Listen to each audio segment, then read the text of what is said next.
While thousands of angry Britons protested in London against planned austerity measures, the government maintained that its spending cuts are designed to boost the economy. But as Europe struggles to avoid another financial crisis, will such measures have any impact? And what will the social and political price be? This is Inside Story.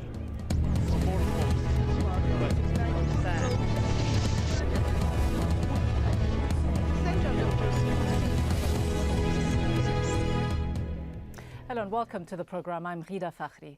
They were the biggest protests in London since 2003, when an estimated 1 million people took to the streets in opposition to the Iraq War. Now, in an event dubbed the March for the Alternative, hundreds of thousands gathered in London, this time protesting against the coalition government's planned public spending cuts, tax increases and pension reforms. Organised by the Trade Union Congress, the protests remained largely peaceful, but were overshadowed by violence that erupted afterwards. The British government remained defiant, though. Vince Cable, the coalition's business secretary, insisted the cuts will still go ahead. He said, "We're not going to change the basic economic strategy. No government, coalition, Labour or any other would change its fundamental economic policy simply in response to a demonstration of that kind." Let's bring in our three guests from London. Jeremy Batson-Carr, the head of research at Charles Stanley Stockbrokers. From Paris, Max Kaiser, a financial analyst, and again from London, Tom Cloherty, executive director of the Adam Smith Institute, a UK-based think tank dedicated to free market policies. Tom Cloherty, if I can begin with you, despite these tens of thousands, in fact hundreds of thousands of people protesting in the streets of London, the government there made its position very clear. Can it so easily dismiss the demands of the protesters? Well, I don't know if it's a question of how easily they can dismiss the demands. I think it's a question of whether they can afford to in a broader economic sense. And the answer to that question is absolutely not.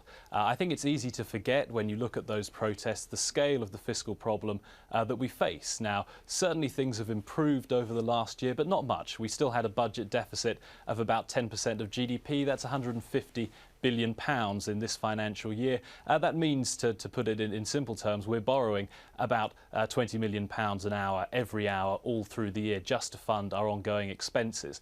And I think people make a big mistake when they assume that the finances of a government, of a state, are somehow different from our own finances. Now, if you had run up enormous debts and if you were carrying on borrowing more and more money, all of us would realise, well, this can't go on forever, this has to come to a stop. We have to get our spending under control and eventually try and repay that debt. Now, that's what the government's doing. They have to do it. If they don't, then we're going to run into serious trouble with funding spending. I don't think people will want to lend to us for all that much longer if we didn't make some spending cuts. And so I think that, yes, the government is right to stick to its broad economic strategy, regardless of a few tens of thousands of people protesting. Max Kaiser, is the government right to pursue these measures? Is it cutting too much too fast, or is there simply no alternative to these social spending cuts? Well, why is the government pursuing these measures? The government is out of money because they backstop reckless behavior in the banking sector. As a result, the banks were successful in pushing their bad debts onto the government, and now the government is trying to push those bad debts onto the population in the form of austerity measures. And in a free market capitalist system, of course, you need failures.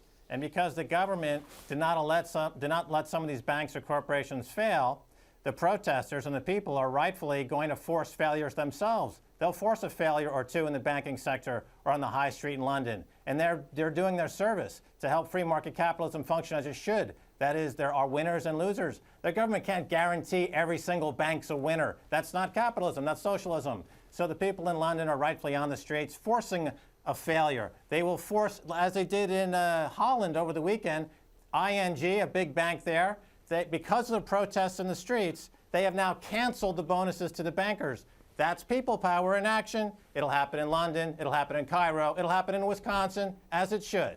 Jeremy Batson-Carr, are the banks to blame? Do people have the right to be angry at all the money that is thrown at banks, the very same banks that were, in many instances, responsible for some of the mess that has been created because of the reckless lending practices they pursued, while the population suffers the consequences of these spending cuts? I certainly think that the banks have a case to answer. There's no doubt about it. I appreciate that bankers or investment bankers will speculate providing that the conditions are created to enable them to speculate in.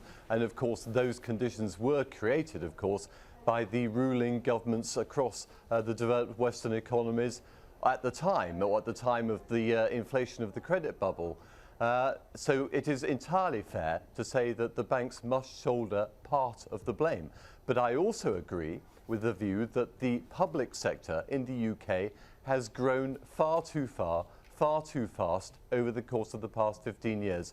And it has to be curbed if the UK is going to achieve any degree, any modicum of competitiveness on the global stage. And I would certainly agree with the assertion levelled at the protesters in London over the course of the weekend that austerity is a dish best served to somebody else. Tom Cloherty. They don't want to have their jobs cut. Tom Cloherty, if there is such a huge curb to the public spending, where does it leave the future of the generous welfare state in Europe?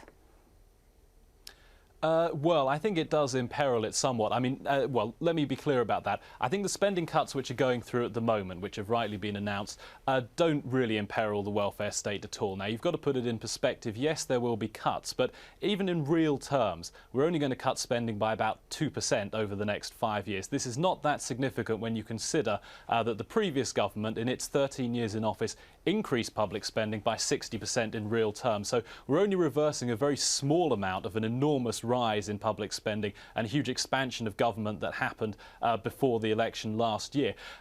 As to the question of the welfare state more generally, if you look at it in the long term, and I do think it's right that we take a long-term view here, because you have to look at changing demographics, you have to look at the nature of the promises that politicians have made to future generations in terms of their education, their healthcare, their welfare benefits, their pensions. And if you look at these things honestly, and there are plenty of people like the Bank of International Settlements who've modelled these spending commitments going forward, we are in serious trouble. Now, that study from the Bank of International Settlements I just referred to suggested that if we follow current policies, so that's assuming no changes, no new benefits being created, by about 2040 we'll have debt of 5 times GDP. We'll be spending a quarter of all our economic output just servicing the interest on our debt. And that's the result of welfare spending that cannot keep up with changing demographics. So I think in the long term, we really need to look very fundamentally at the European social model, as it's called, and really consider whether it's appropriate. It might have been appropriate after the Second World War, but I don't think it is appropriate going forward from here. We need some radical reforms, and those kind of thoughts aren't being entertained at the moment. Let's put this to Max Kaiser. Do you agree with the idea that the social system as we know it is simply not viable anymore? Well, that's not really true, because you have to weigh the cost of the social benefit system versus this tsunami of bad debt and speculation that was enabled by the Bank of England and other central banks pursuing artificially low interest rates that favored the speculators over the savers and the workers. And they're still favoring the speculators over the workers and the savers. They need to get out of the business of servicing the speculators and those who are taking these enormous bets with the public money, and they need to get back into the business of representing the people who voted for these government representatives. The amount of debt and speculation is still growing, and this is how the Bank of England, with their program of quantitative easing, for example, is trying to solve the problem by increasing the debt load, by increasing the interest on the debt. So this is going to continue as is. The government will continue to go to the public and say we need to cut more to pay the debt for all the money we keep giving to the speculators. There has to be a separation between the criminal, speculating bankers and the rest of society. They have to put these people in jail. They just can't keep giving them more money. That's not how you stop people from breaking the law. You don't reward them to break the law. You prosecute them and you put them in jail. Jeremy Batson-Carr, protesters say there is plenty of money to go around. If you're not going to put bankers in jail for the mess that's been created, then at least tax them and tax stockbrokers instead of bailing them out. Well, I certainly think that there is a case to be said for bearing down on speculation, and one might argue that perhaps the best way of bearing down on speculation is to return to more normal monetary policy. Now, I don't see what the problem is with holding base rates both in the UK and across the Eurozone and in the United States at ultra low levels if, as we are told, the economy appears to be getting back onto a sounder footing. Surely interest rates should rise to reflect the fact that there is significant inflationary pressure now in the system. That would certainly, I think, help to crimp the excessive profits made by many in the financial industry as a consequence of speculating, for example, on the commodity sector. There is a clear inverse correlation between central bank monetary policy and rising commodity prices. You raise or tighten monetary policy and some of the pressure will come out of the commodity complex. Tom Cloherty, is it all a problem of banking, or is there a more fundamental problem that also has to do with the kind of policies that governments allow to be pursued? In the UK, this light touch approach to regulation, which basically means no regulation at all. Well, look, I think that there's two things that we need to distinguish. And now, actually, believe it or not, I agree with a lot of what Max says about the banking system. Now, it's true that the banking system as it existed before the credit crunch was pretty rotten. It's even more rotten now. There are huge structural problems with the way banking works. Essentially, we're allowing banks to take enormous risks. Indeed, we're encouraging them to take enormous risks through central banks and through the regulatory agencies and letting them take the profits, but they're not forcing them to assume the downsides. But why is that happening? Bailouts and so on afterwards. Why are they being allowed to do this? Well, I think it's a sort of policy misunderstanding, if you like, the idea that we can't possibly allow banks to go bust or for banks to experience any kind of losses at all. There's this paralysing fear that the whole world will suddenly come to an end, that the economy will stop turning if any bank fails. Now, I don't think that's true. I think certainly you need to protect the payment system. Obviously, you don't want depositors to really take a hit. But as to bank shareholders, bank bondholders, you really need to say, now, if you've taken the risk and you've incurred losses, then those losses should fall on you and not be socialised onto the rest of it. But I think the thing that I want to stress is that that's a very real problem. I won't deny that for a second, but it's a completely different problem, I think, from the fiscal problem that we have. The problem that we're spending far too much on government services, that the public sector has grown far too large. And now what we have to realise is that Britain, like most other European countries, was running a significant structural budget deficit. Tens of billions of pounds a year we were borrowing, even before the credit crunch, right? Even while the economy was booming, even while everything was growing strongly and tax revenues were coming in, that still wasn't enough. And the reason for that is that the policies we're following are not sustainable, not in the short term and definitely not in the long term. Well, in the long term, Max Kaiser, is the solution to cut public sector jobs? There's an estimate that says that in the year 2015, as many as 330,000 public sector jobs will be lost. Would that be the solution? Well, to the comment that these are two separate issues, I disagree. Because instead of looking at the public sector as alien from the rest of the economy and what's happening in the banking sector, maybe it's best to look at the wages and benefits for both the public and the private sector. And maybe we should talk about getting all of these wages higher so that these people can save money. Because from that savings is where you derive the capital to do something called capitalism. You can't have capitalism without capital. You can't have capital without savings. And you can't have savings without wages. In the UK and in the USA and around the world, they have this notion that you can run an economy through spending, through borrowing to spend, through consumption. The USA, for example, 70% of GDP is consumption. But there's no manufacturing base to support that. There's no savings base to support that. So net, you have this cascading effect of the citizens continuously going bankrupt. The government's going to them to impose austerity measures. So instead of saying the public sector workers are paid too much, what about the fact that all workers are paid too little? All the workers are paid too little. They're doing something that's worth something to society, not like a banker who's merely pushing paper around and doing absolutely nothing for society. They gave nothing to society whatsoever. They're leeching from society. Everyone else is adding some value. So let's look at these workers and say maybe they're all underpaid. Maybe they're all underpaid, and maybe the entire banking sector needs to be nationalized and all those guys fired, and open up one or two basic state-run banks that operate as a utility. They take deposits, they lend money, they make 2%, they leave the office at 3 o'clock and they go golfing. just like a banking used to do before they became enamored with these financial structured products that allow them to commit all manner of global securitization and speculation, which has amounted to these multi-$100 trillion deficits that are being pushed back onto the government's balance sheet, and now the governments are trying to push these onto the public's balance sheet. All right, some harsh accusations ridiculous toward bankers. Let's have Jeremy Batson-Carr respond very quickly to that. Well, in actual fact, I'm not going to entirely disagree. I work for a stockbroking firm. In actual fact, my firm benefits when our clients benefit, and our clients benefit through making money from the financial markets. We're not bankers. And indeed, I think a lot of what Max says is completely true. I think that bankers have behaved beyond the pale in the round, but not, of course, all of them have, but investment bankers particularly. So perhaps something does need to be done to crimp the banking sector. Perhaps many of the global banks that we see today are actually too big to exist rather than too big to fail.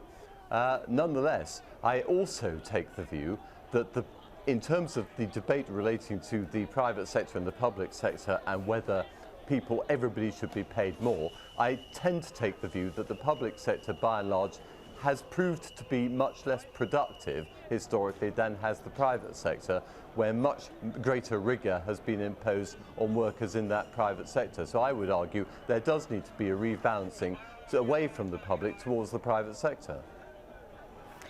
Well, Britain isn't the only country where the public has taken to the streets in response to some of these issues we've been talking about, as many European governments continue to cut public spending in an attempt to help their economies recover. People are protesting amid the backdrop of the European summit last week. Portugal became the latest victim of Europe's growing economic crisis as the Prime Minister resigned. Like Greece and Ireland before it, Portugal will probably be forced to accept a bailout package. Tom Cloherty, those bailout packages that governments are forced to accept, it seems that Portugal will be the latest victim, whether it likes it or not. In the long term, it does hurt people in those countries. Does it also solve the problems? Well, no, that's the big problem. It doesn't solve the problems. Now, in a sense, it's quite like what we've already said about the banks. When you're bailing out countries, you're really propping up failures and you're preventing them from making the adjustments that they need to make to move forward on a sustainable basis. And I think that we've seen bailout after bailout. We're going to continue to see bailout after bailout because we just can't accept that the model we were pursuing through all these years of expansionary credit-driven boom, none of that's going to work anymore. That we are living in kind of a different age, that money is not just joshing around as just quite as freely as it was before, and that we do need to cut back, that we do need to reconsider the scope and scale of the government, the amount of services it provides, the way it provides them, and the amount that it spends in general. Now, the Eurozone bailouts are really more political than economic. I mean, I think we should acknowledge that fact up front, and they're largely designed to prop up the euro. And the euro has, I think, become more of a political project than an economic one, and so much pride is attached to it, so much political capital, that it's almost inconceivable that the EU would let it fall apart. And that's the real driver behind the bailouts, but it's not about fixing the problem. It's about putting a sticking plaster over them and hoping they'll go away. Now that's a very short term, that's a typical bureaucratic approach. Let's not deal with this and hope that in a few years' time it's all been sorted out and we don't have to do anything. Now, that's just not going to be the case, I'm afraid. Let's pick up on this thought with Max Kaiser. One wonders where these bailouts will end. Are European leaders, as Jeremy Batson-Carr suggests, rather Tom Cloherty suggests, are they simply kicking the can instead of addressing the real fundamental issues that have to do with the euro? Well, I see a couple of issues here. First of all, when you're talking about the EU, you're talking about Germany. And to the extent that there's trouble in the peripheral economies in Europe and that the euro might be trading down, this benefits Germany. You know, Germany is playing a double-edged game here. If they can keep the euro cheap by panicking over the euro, they've got a great export advantage, and they are now I think the second biggest exporter in the world, and their economy is booming. Secondarily now, if you look at what's happening in countries like Ireland and the so-called bailout, the dirty little secret is that institutions like the IMF are bankrupt. So how can a bankrupt institution bail out a bankrupt country. Well, the way that they do it is that they pledge the collateral of Ireland as the assets to borrow more money to do essentially a hostile raid of Ireland. Because Ireland has assets. They've got farmland, they've got energy, they've got an educated population. This is a hostile raid of a country, pledging the country's assets for the loan vis-a-vis the IMF to come in there and take over the country. So again, IMF is bankrupt. They have no business trying to take over a country like Ireland because the IMF, which is mostly the United States, and we know that the United States banking system is technically insolvent. So what are they doing trying to take over a country? They themselves are broke. Jeremy Batson-Carr, does the medicine then work when it comes from such quarters that, as Max Keiser suggests, are essentially broke? Can they fix the problem? Well, I think that if I hear your question correctly, I would argue that there is a potential solution for the periphery of the Eurozone, although European politicians haven't reached that solution yet, which is a source of great disappointment, but perhaps we shouldn't have had our hopes raised too high in the first place. Essentially, what one could do would be to use the European Financial Stability Fund, properly funded, although therein lies an issue, of course, to buy the short-dated debt of many of these peripheral countries who are facing a major crunch over the course of the next 4 weeks, particularly Portugal, of course, and therefore enable them time to get their economic house in order. At the moment, of course, such a severe burden is imposed on these economies that there is no possible way the money will ever be returned and default will happen. Some might argue that why not default on the basis that it's the banks, as we've been talking about, who have been doing much of the speculation, and if they have to take a haircut as holders of peripheral European bonds, well then so much the better. And why shouldn't some countries default, Tom Clarity? Russia did it in the late 90s. Argentina did it in the early years of 2000. And it isn't just the smaller countries of Europe that are affected. We're talking about Greece, the Irish Republic, Portugal, possibly Spain as well. But countries like Italy, I just look at staggering numbers that I have here.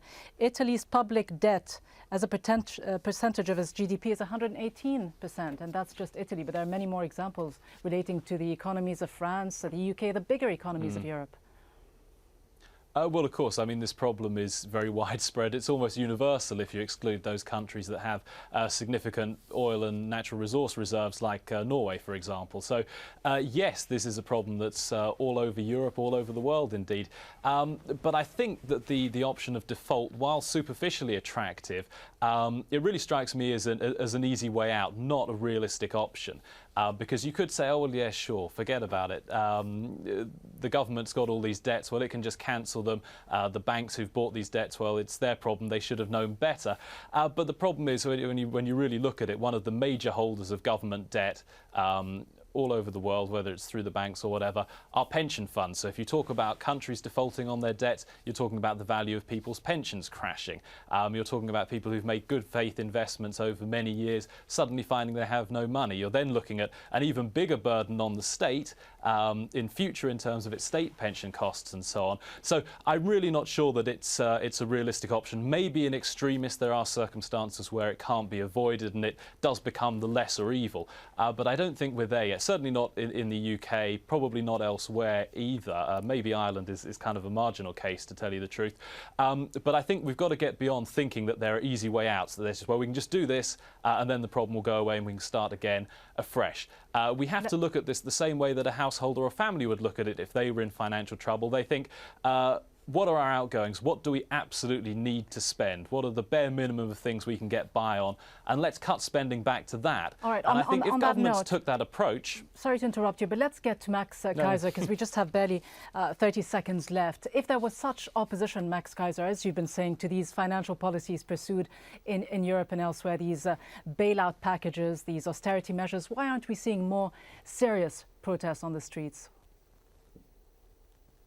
Well, a couple of points. First of all, 2 minutes ago, of course, one of your guests was suggesting that public sector pensions could be sacrificed. Now he's saying that, pension funds must be preserved. of course, there's duplicity there. And the point should be made also that the Stability Fund and all the packages to keep these bonds rolling over is highly inflationary to the currency, so the people who do have money in these pension accounts are going to lose their money through inflation that's being generated to save these funds to begin with. So strategic default, the sooner the better, because you want to start all over from scratch if you want to stick to a capitalist system. We are seeing a gaining momentum for uprisings, and they're becoming more effective, as we saw in Holland over the weekend.